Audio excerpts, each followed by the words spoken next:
This is Hari, Net TV viewers-க்கு வணக்கம். இன்னைக்கு நான் எதை பத்தி பேச போறேன்னா நான் இப்போ மலேசியால இருந்து சமீபத்துல ஒரு ஆள் வந்து நம்ம சூப்பர் ஸ்டார் ரஜினிகாந்த் பத்தி கொஞ்சம் தாறுமாறா பேசியிருக்காரு. அது தவறு, அப்படி பேசக்கூடாதுன்னு நான் சொல்ல விரும்புறேன். ஃபர்ஸ்ட் அவர் பேசின பேச்சுக்கு ஃபர்ஸ்ட் அவர் மன்னிப்பு கேட்கணும். ஏன்னா அவருக்கு ஃபர்ஸ்ட் மனுஷனை மதிக்க தெரியணும். ஒரு யாரா இருக்கட்டும், அது எந்த ஊரா இருக்கட்டும் சரி, எந்த நாட்டா இருக்கட்டும் சரி, அவர் சம்பாதிச்ச போனா அவர் இஷ்டம். அது நீங்க வந்து தமிழ்நாட்டுக்கு என்ன பண்ண, இந்த நாட்டுக்கு என்னன்னு பண்ண நீங்க சொல்லக்கூடாது. தமிழ் பேசுறவரை நீங்க மலேசியாவில் நீங்க என்ன பண்ணீங்க, உங்க வீட்டுக்கு என்ன பண்ணீங்க, நீங்க அதை ஃபர்ஸ்ட் பாருங்க. நீங்க அடுத்து என்ன பண்ற மட்டும் பார்க்காதீங்க. அது அவங்க பர்சனல் இஷ்யூஸ். அதெல்லாம் அதை விட்டுட்டு நீங்க நாக்கில் நரம்பு இல்லைன்ட்டு இஷ்டத்துக்கு வந்து நீ ஒரு சொல்லக்கூடாத ஒரு வார்த்தை பரதேசி நாய, இதெல்லாம் என்ன வார்த்தை இதெல்லாம்? இதே வந்து இன்னொருத்தர் வந்து உங்களுக்கு சொன்னா நீங்க ஒத்துப்பீங்களா? நீங்க ஏதோ நீங்க நெட் இருக்கு, சோசியல் மீடியா இருக்குன்னு நீங்க இஷ்டத்துக்கு பேசுறீங்க. நீங்க எப்பவுமே பார்த்தா ரஜினிகாந்த் தான் கிடைச்சாரு உங்களுக்கு, வேற யாரும் கிடைக்கல உங்களுக்கு. அவர் எப்படி கஷ்டப்பட்டாரு தெரியுமா உங்க வாழ்க்கையில?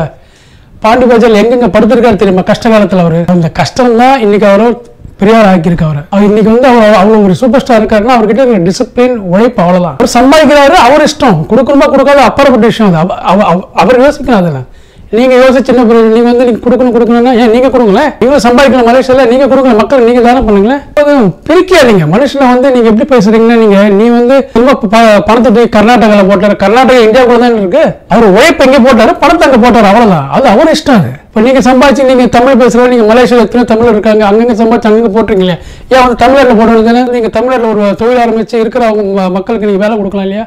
அவர் பண்ணிட்டு இருக்காரு. அவரு ஒருத்தர் ஃபோன் பண்ணி ஒருத்தர் வந்து என்ன தலைவரே உங்களுக்கு என்ன ஆச்சு, ஏன் இது மாதிரி பேசுறீங்க, ரசிக்கிறாருங்க, அவ்வளவுதான். அவருக்கு அட்வைஸ் பண்றதுல எனக்கே அந்த இதை கேட்டு எனக்கு சிரிப்பு வருது. எனக்கு நீங்க பேசுறது பார்த்தா நீங்க யாருன்னு பார்த்துக்கிடுங்க. நீங்க உங்க முதுகு நீங்க பாருங்க, அப்புறமேட்டு அடுத்தவன் என்ன பண்றான் ஏது பண்றான்ட்டு அது அப்புறம் பார்க்கலாம். அது பார்க்கணும் அவசியம் கிடையாது உங்களுக்கு. அவர் அரசியலுக்கு வராது அது அப்பாற்பட்ட விஷயம். ஆனா இருந்தாலும் நான் சொல்ல விரும்புறேன், கேட்டுக்கங்க. நீங்க அவர் வருவார், ஜெயிப்பார். மகா அவதார் பாபாஜி என்றவர் எவ்வளவு பெரிய மகான்ட்டு இந்த உலகத்துக்கு எல்லாரும் தெரியும். அவர் is living legend, is a god. அவர் ஒருத்தர் தேர்ந்தெடுத்திருக்காருன்னா அது சாதாரண விஷயம் கிடையாது. ஏன் உங்களே தேர்ந்தெடுக்கல? அவர் உங்களுக்கு தெரியும். ஏன் அவர் வந்து சிங்கப்பூர்ல வந்து உயிருக்கு ஆபத்தான நிலையில் ஏன் அவர் இன்னும் உயிர் எடுக்காம பாபாஜி அவர் உயிரை காப்பாத்தினார் தெரியுமா? ஒரு காரணம் இருக்கு. அவர் இந்த கொள்ளையடிக்கிற புத்தி கிடையாது. அவர் கொள்ளையடிக்கிற மாதிரி அவர் ஏற்கனவே பணம் இருக்கு. தமிழ்நாட்டு மக்கள் அவருக்கு சம்பளமாக கொடுத்த பணம் இருக்கு. இதுக்கு மேல அவர் பணம் சம்பாதிக்கணும்னு ஆசை கிடையாது. அவருக்கும் வயசாகி போச்சு. அவருக்கு என்ன இருக்கிற வரைக்கும், அதாவது நம்ம உயிர் இருக்கிற வரைக்கும் நல்லது செய்வோம், அவ்வளவுதான். கண்டிப்பா அதுக்கு ஒரு காரணம் விரைவில் உங்களுக்கு தெரியும். தமிழ்நாட்டு மக்களால நீ இன்னைக்கு சூப்பர் ஸ்டாரா இருக்கிற, நீ இந்த தமிழ்நாட்டு மக்களுக்கு நீ நல்லது செய்யணும். ஒரு உழைச்சாரு, பணத்தை சம்பாதிச்சாரு, அவ்வளவுதான். இவ்வளவு பேசுறீங்களா நீங்க?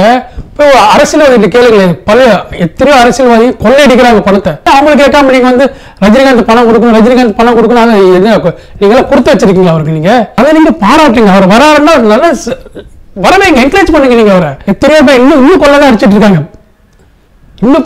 இருக்காங்க, அது உங்களுக்கு தெரியல. அவனா ரஜினிகாந்த் தமிழ்நாட்டுக்கு செய்யல, இது செய்யல, அது செய்யல, எல்லாம் பேச்சுங்க இதெல்லாம். கண்டிப்பா அரசியல் வருவாரு, அவர் செய்வார். ஒரு பாபாஜி பக்தனா நானே சொல்றேன். நான் பாபாஜி, அவர் போன பாபாஜி ஆசத்துக்கு நானும் போறேன்.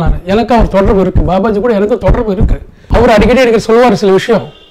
நான் ரஜினிகாந்த் பத்தி கேட்பேன். நான் சிவாஜிராவ் பத்தி நான் கேட்பேன். ஏன் சிவாஜிராவ் வந்து இது மாதிரி என்ன ஆச்சுன்னா அவருக்கு டைம் நான் கொடுக்குறேன், அந்த டைம்ல வருவார். எல்லாத்துக்கும் நேரங்காலம் வேணும், அது காத்துட்டு இருக்காரு, அவ்வளவுதான். அவர் தயவு செய்து நம்மளுக்கு நாட்டு நரம்பு ஆகும்னா ரஜினிகாந்த்.